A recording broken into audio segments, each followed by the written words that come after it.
त्याच्यामुळे तुम्ही काल तिथे गेला। दरम्यान या प्रकरणामध्ये मृत डॉक्टर तरुणीनं आरोपी बदनेवर अत्याचाराचा मोघम आरोप केल्याचा आरोपीच्या वकिलांनी युक्तिवाद केलाय। फलटणमधील महिला डॉक्टर आत्महत्या प्रकरणी आता आरोपी गोपाल बदनेला 5 दिवसांची पोलीस कोठडी सुनावण्यात आली आहे। मोबाईल जप्त करण्यासाठी डिजिटल पुरावे गोळा करण्यासाठी 7 दिवसांची पोलीस कोठडी आवश्यक असल्याचा युक्तिवाद सरकारी वकिलांनी केला होता आणि त्यानुसार गोपाल बदनेच्या पोलीस कोठडीला आरोपीच्या वकिलांनी विरोधही केला होता। मात्र आता 7 दिवसांची पोलीस कोठडी सुनावण्यात आली आहे। आरोपीच्या वकिलाकडून मृत तरुणीनं बदनेवर केलेले आरोप मोघम असल्याचा युक्तिवाद आरोपीच्या वकिलांनी केलाय।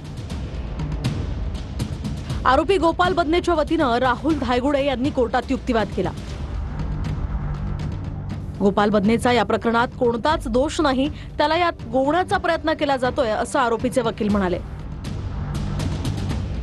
तर हा अत्यंत गंभीर गुन्हा आहे, महिलांच्या आत्मसन्मानाला धक्का लावणारी ही घटना असल्याचा युक्तिवाद सरकारी वकिलांनी केला।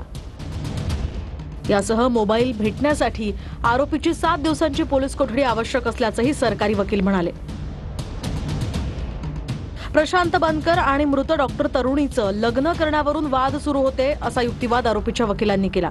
यासह आरोपी प्रशांत बनकरच्या घरी पीडित महिला डॉक्टर राहत होती आणि आरोपी गोपाल बदनेला बळीचा बकरा बनवण्यात आला असाही युक्तिवाद आरोपीच्या वकिलांनी केला।